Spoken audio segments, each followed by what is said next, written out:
एक बहुत फेमस पंडा थे जिनका नाम था गीता पंडा।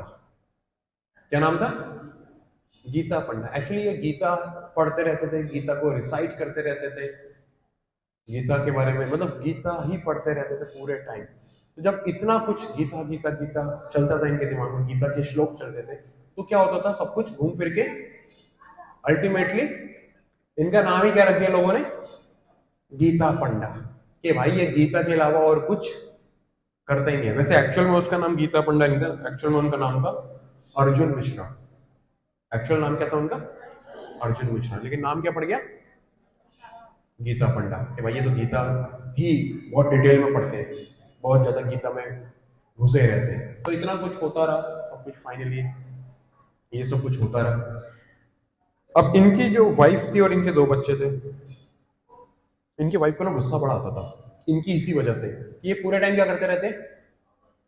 गीता पढ़ते रहते पूरे टाइम। जैसे आप लोगों के घर में होते हैं ना, आप लोग गीता पढ़ते हो तो क्या होता है? अगर घर में आप लोग ज्यादा गीता पढ़ लो तो क्या होता है? लड़ाई? हाँ। डर? क्या? आनंद का अनुभव होता है। होना चाहिए। लेकिन मैक्सिमम लोगों से जो मैंने सुना वो क्या होता है जी, ये ना गीता पढ़ने नहीं देते। या फिर अगर हस्बैंड गीता पढ़े तो वाइफ पूरे टाइम गीता पढ़ते रहोगे, झगड़ा तो होता ही है, थोड़ा थोड़ा होता ही रहता है। हाँ देखो, ये रियलाइजेशन है, सामने सामने बैठे रियलाइजेशन के साथ ये होता है। इनकी लाइफ में भी ऐसे होता था। इनकी वाइफ ना बहुत ज्यादा हल्ला करती थी, पूरे टाइम गीता पढ़ते रहते हो हैं, घर कैसे चलेगा? अब ब्राह्मण का काम क्या होता है? हाँ, गीता पढ़ने का काम होता है, दूसरा काम है भिक्षा मांगना। क्या? भिक्षा मांगना। तो कई बार होता है ना कि आप मांग क्यों रहे हो, कई बार लोग हमें भी कहते हैं भाई हमारा काम ही है, शास्त्रों में लिखा हुआ है जैसा ना, दान मांगना किसका काम है? ब्राह्मण का। और वो दान भगवान की सेवा में लगाना, वो काम है। दान को भगवान की सेवा में लगाना वो ब्राह्मण का काम है।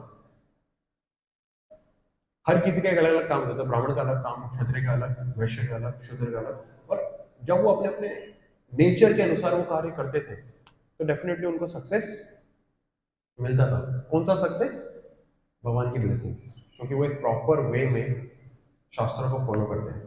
तो ये जो थे, इनकी वाइफ बार बार इनको फोर्स करती थी कि तुम जाते नहीं हो भिक्षा मांगने, घर कैसे चलेगा? और महीना कौन सा चल रहा था? ये वाला, चतुर्मास का।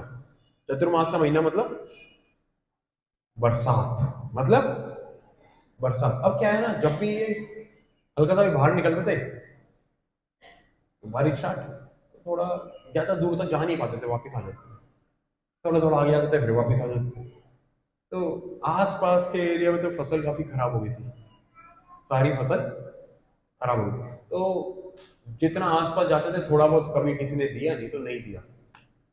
इनकी वाइफ का पारा 7वें आसमान पे कि भाई तुम पूरे दिन गीता पढ़ते रहते हो, शाम के टाइम पे 3 बजे के बाद तुम घर के बाहर निकलते हो, और बाहर जैसे निकलते हो बारिश होती है, अंदर वापस आ जाते हो। अगर ऐसे ही चलेगा तो भिक्षा कौन देगा? और उन्होंने और डांटना शुरू किया, गाली गलौज सब कुछ चल रहा है। इनका ना ये परेशान हो गए, बहुत ही परेशान हो गए कि यार कम से कम ढंग से भक्ति तो करने दे, भक्ति भी नहीं करने देती। मतलब भगवान है, भगवान संभाल लेंगे। और ना बोलने लगे भगवान पे भरोसा रखो, भगवान ने बोला है मैं अपने भक्त को हमेशा कृपा। और जैसे ये बोला ना, इनको गुस्सा बहुत ज्यादा, बोला पागल बना रखा है इन्होंने कि भगवान कहते मेरे भक्त का विनाश नहीं होता, मैं कृपा देता हूँ। ये पूरे हम लोग 2 दिन से कुछ खाए नहीं, क्योंकि 2 दिन से इनके घर में कुछ आया ही नहीं था, चूल्हा जला ही नहीं था। 2 दिन से कुछ भी नहीं था। वो जो एक पत्ते वगैरह होते हैं ना, थोड़े गांव वगैरह में या फिर एक देहात वगैरह में एक प्रॉपर पत्ते होते हैं जिसको घोट के चटनी बना देते हैं, उसको चटनी बना के बच्चों को दिया होता ताकि बच्चे एटलीस्ट भूखे न रहे। और पूरे दिन ये तो खैर पानी पे जिंदा थी, ये भी पानी पे जिंदा थी। और गीता पंडा को तो कोई फर्क नहीं पड़ रहा, उनको तो यह है कि भाई भगवान की सेवा का मौका मिला है, गीता पढ़ेंगे। अब उनको गुस्सा बड़ा आ रहा है उनकी वाइफ को, इतना बोला इतना बोला। इन्होंने क्या करा, जो सर की पिन होती है ना बालों में लगाने वाली, वो निकाली और गीता के चैप्टर नंबर 9 में एक वर्ड से उसके ऊपर ना यूं करके मार दी। वो दो, क्योंकि पिन दो साइड रहती है ना, दो तरफ होते हैं, वो दो तरीके से पूरा का पूरा गीता पे खरोच मारते हुए फाड़ते हुए निकल गया और गीता को यूं साइड में फेंक दिया।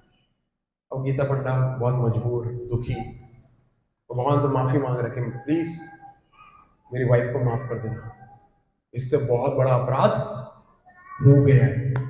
तो इस ये बोल के ना वो प्रार्थना भी कर रहे हैं, माफी मांग रहे हैं, लेकिन इनको डर भी लग रहा है, पता नहीं क्या होगा, भगवान माफ करेंगे नहीं करेंगे, क्योंकि बहुत बड़ा अपराध हुआ है। भगवान में और गीता में अंतर नहीं है, क्योंकि भगवान की वाणी है। क्या है? भगवान की वाणी है। तो जब इतना कुछ हो गया तो ये बेचारे अगले दिन ना सुबह ही चले गए।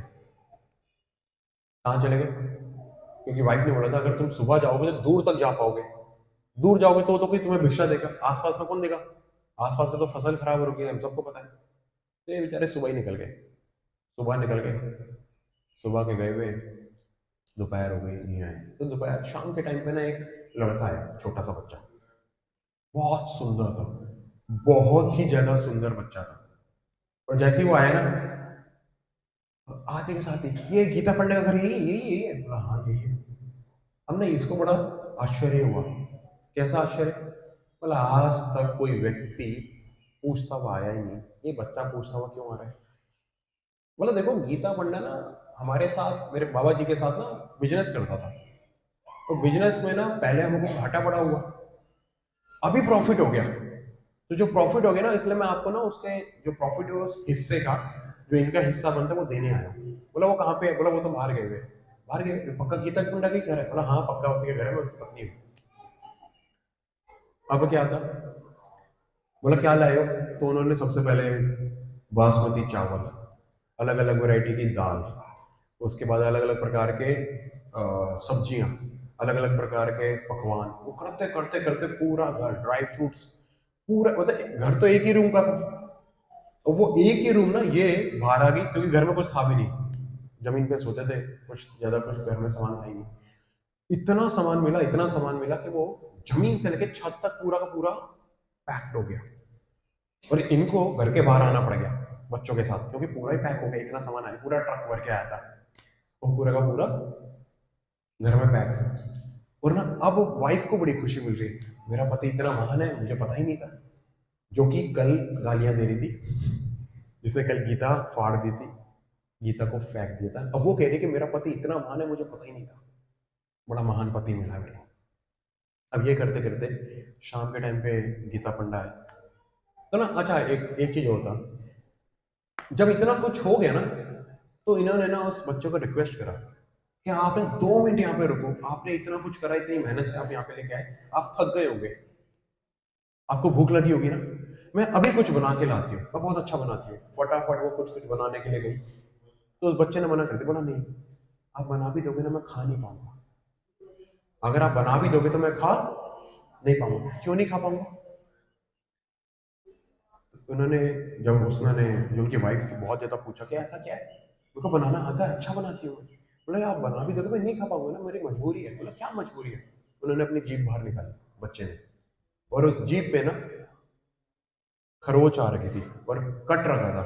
इसको बड़ा गुस्सा, बोला कौन है वो जिसने इतने प्यारे बच्चे के साथ ये काम करा? ऐसे को तो थप्पड़ मार के, मतलब 100 कोड़े मारने चाहिए, ये करना चाहिए, वो करना चाहिए। बहुत गुस्सा हुई।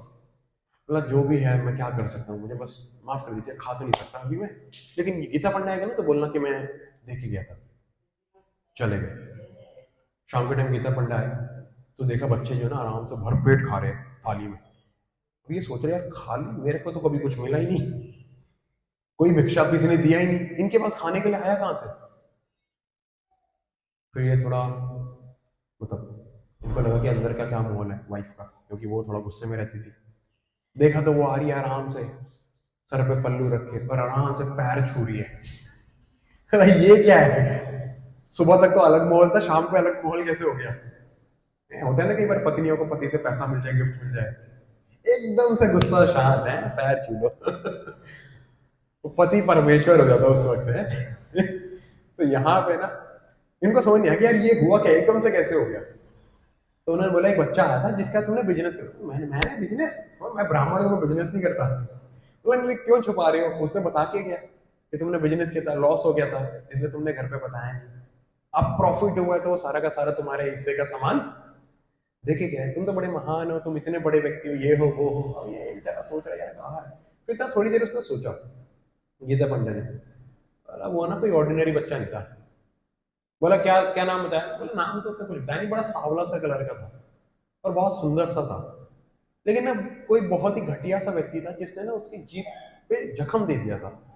अब ये सुन के ना गीता पंडा बहुत बुरी तरह रोया। सिर्फ इतना सुना था, क्योंकि ये भक्ति के लेवल में बहुत आगे था।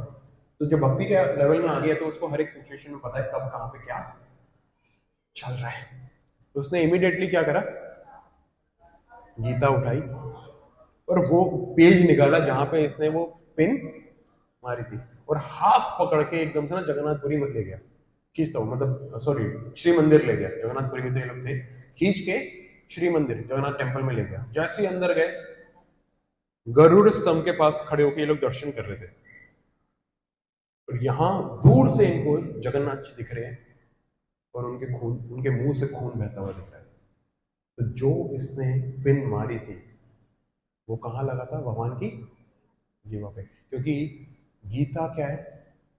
भगवान की वाणी है, भगवान की साक्षात भगवान की वाणी है। इसलिए गीता को रोज पढ़ना चाहिए, जीवन में उतारना चाहिए। तो ये उस वक्त उसको ना बहुत बड़ा मतलब रोना आया कि मैंने बहुत ज्यादा अभागी हूं, मतलब बहुत ज्यादा ना डिप्रेस हो गई कि मैंने बहुत बड़ा पाप कर दिया। गीता पंडा कह रहा नहीं, तू बहुत महान है। हमने इसको समझ नहीं आ रहा, मैंने इतना बड़ा अपराध करा, मैंने मुंह पे मतलब जीभ काट दी भगवान की, और ये कह रहे कि तू महान है। गीता पंडा कह रहा तू सच में महान है। क्यों महान है? बोला मेरी पूरी जिंदगी निकल गई गीता पढ़ते हुए, भगवान ने मुझे दर्शन नहीं दिए। तूने जीभ पे काटा और भगवान ने तेरे को दर्शन दे दिए, तो महान कौन हुआ? महान तो तू है ना। ये और ज्यादा रोती है। बोला नहीं, भगवान आए सिर्फ आपकी वजह से। किसकी वजह से? आपकी वजह से। अगर आप भक्ति में इतने उन्नत नहीं होते तो भगवान नहीं आते। तो पॉइंट ये है, हम लोग कई बार कहते हैं ना भगवान मुझे दर्शन नहीं दे रहे। दर्शन के लिए क्वालिफिकेशन होना बहुत जरूरी है। जो लोग कहते हैं ना पहले भगवान के दर्शन कराओ फिर मैं भक्ति करूंगा, उन लोगों के लिए एक सिंपल सा एक लॉजिक है।